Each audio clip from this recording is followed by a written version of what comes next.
As a mature adult, you may wonder why in the world you would want to waste your time watching an animated movie aimed primarily at children.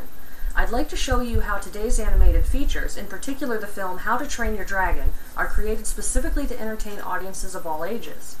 We'll look at how to Train Your Dragon entertains all ages with humor, relevant morality, real-world situations that everyone can identify with, and emotional scenes that will touch audiences of all ages. If you have previously overlooked animated films as an entertainment option, then you are missing out on one of modern entertainment's most enjoyable genres. In her article entitled, "Why Adults Are Flocking to the Movies to See Kids' Films," Hannah Lowenthal states, "These are not pictures that parents can merely tolerate.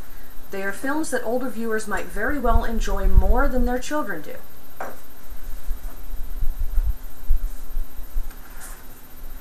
One of the biggest concerns adults have with animated films is that the humor they may contain will by definition be childish and immature. This could not be further from the truth. From a dragon regurgitating a fish in an attempt to share with his human friend, to the constant bickering between twin siblings, How to Train Your Dragon uses humor based on real-life experiences and situations, with which even adults can identify, to make their audiences laugh.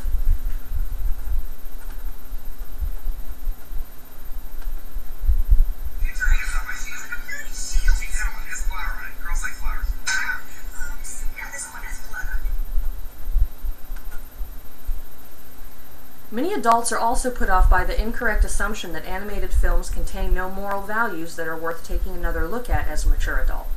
How to Train Your Dragon tackles several moral lessons that even the most experienced audiences can learn from. One of the most poignant being that the differences we see in others around us shouldn't be ostracized, but instead valued for what they might teach us. The main character, Hiccup, is very different from the other Vikings of his tribe.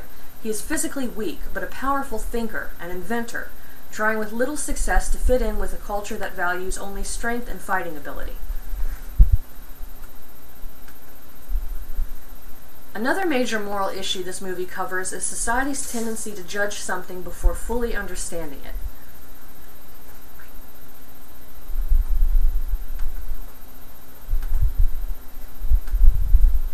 When Hiccup tries to prove himself by killing a dragon, he finds that he doesn't have the heart to go through with it, and when he decides instead to help the dragon he injured to heal, he learns that dragons are not at all what he was taught they were.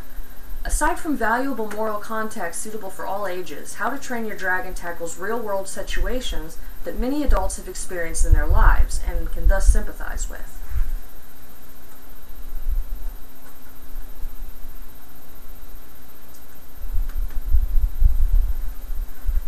One of the main conflicts in this film is the relationship Hiccup has with his father, Stoic, who is the leader of the clan and the most celebrated warrior in the village. Stoic experiences constant frustration and disappointment with his son because Hiccup fails to live up to his father's expectations.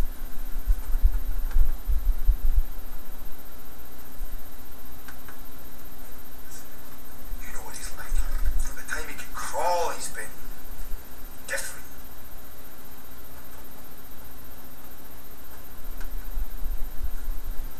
In turn, Hiccup tries desperately to please him, and to gain acceptance amongst his peers. His inability to do so causes him much pain and frustration.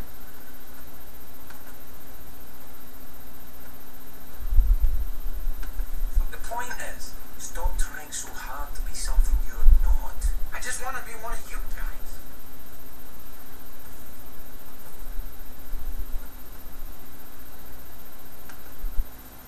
This conflict comes to a head when his father discovers that Hiccup is aiding a dragon and feels that in doing so, he has betrayed his people, who have been at war with the dragons for generations.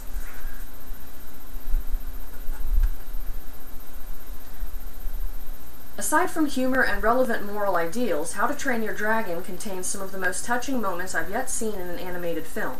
One of the most memorable is when Hiccup finally makes a connection with the dragon he had injured and then tried to help. Equally as memorable,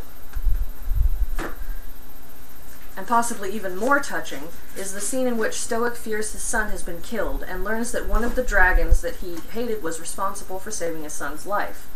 When Hiccup discovers a much greater threat, despite his father's disapproval, he leads the other clan youngsters into battle in a desperate attempt to save the misguided warriors of his village from certain death.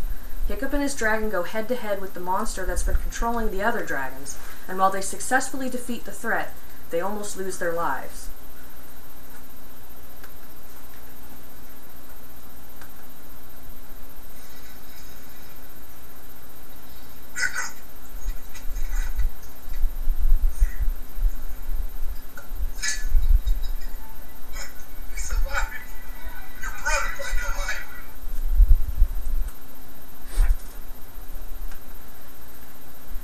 In the end, Hiccup succeeds at proving his worth to his father and his entire clan.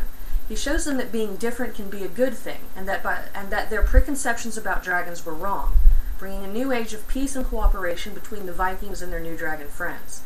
To sum it all up, I've shown you how the animated film How to Train Your Dragon uses relevant moral lessons, real-life human conflict, touching emotional moments, and humor in an effort to entertain. And I hope I've shown you that an animated film can be enjoyed by viewers of any age. In reference to making animated features suitable for all ages, Walt Disney himself once said, "You're dead if you aim only for kids. Adults are only kids grown up anyway." The next time you have a couple of hours to spare, try watching an animated film. You just may enjoy it.